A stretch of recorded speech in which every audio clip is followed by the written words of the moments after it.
As I come in here today, I'm about as excited as this assignment as I've been at any assignment I've had in the U.S. military. Just returned from overseas, and really happy to come here to Fort Benning. And there's a couple reasons why. Not because it's home for a lot of us. I'm an old infantryman, so I've been coming here since 1981. But when you look at Fort Benning, Georgia, and a good assignment, what it comes down to people, the mission, and of course the community.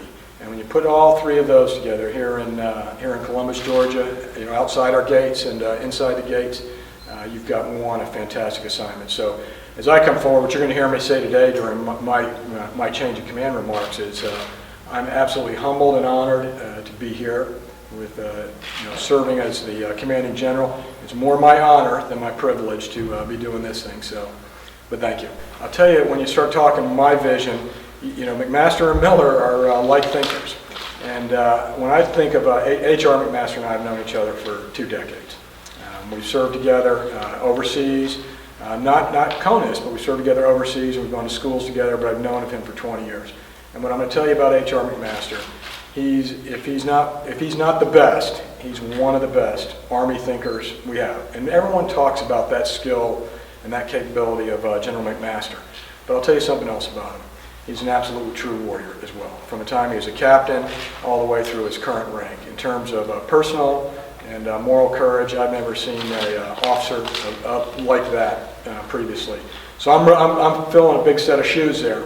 But with that, and I'll talk to my leaders a little bit later, when you look at the key tasks he's laid out, the visions, we're on azimuth, and I'm going to continue with what he's doing, which is, again, we're going to focus on the leader development first and foremost, because that's important as we move into the future.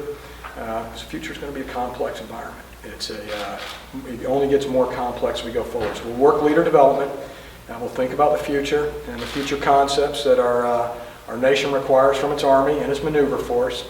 And so I put those two right at the top. And again, I think General McMaster's done that. And then we'll spend a lot of time with soldiers and their families.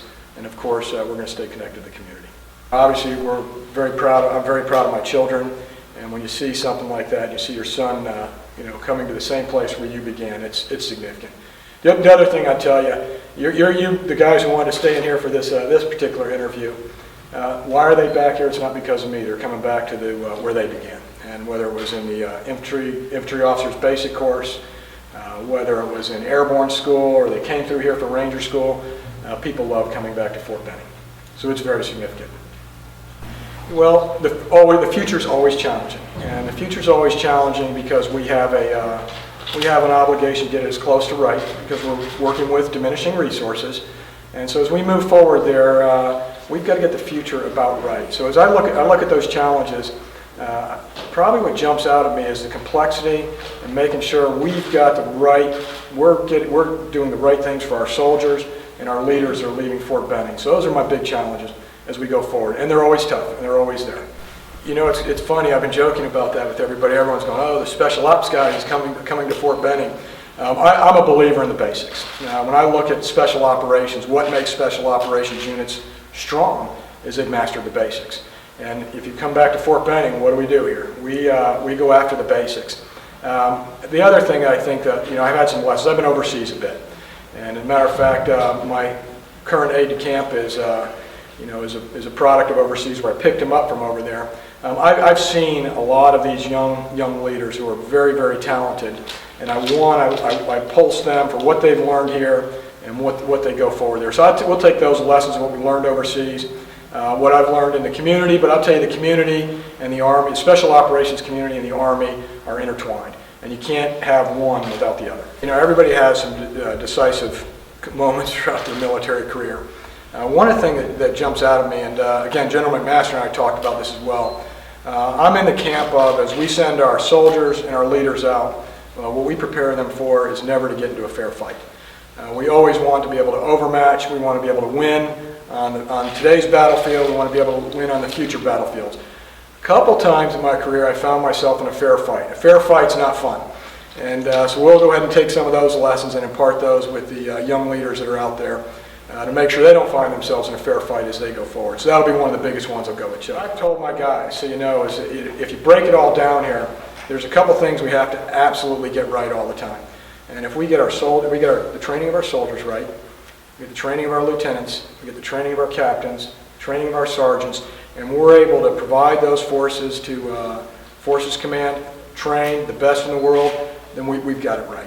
And all the other things will kind of work with and make sure they support those goals and objectives. What I'd really like to say is thank you very much for your service. And that's not just for the service member, it's for the families. We've been a nation at war for going on 13 years. Many of the, if not all, many of the service members out here have deployed, and as they've deployed, their families have been back home, and they've been the ones who have persevered and carried on, whether it's with children or problems at home.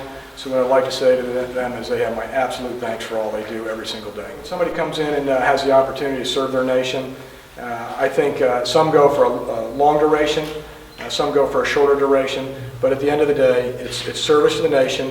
And when you start looking at the Army values, one of them is selfless service, and that's something that is one, I think, important for everybody.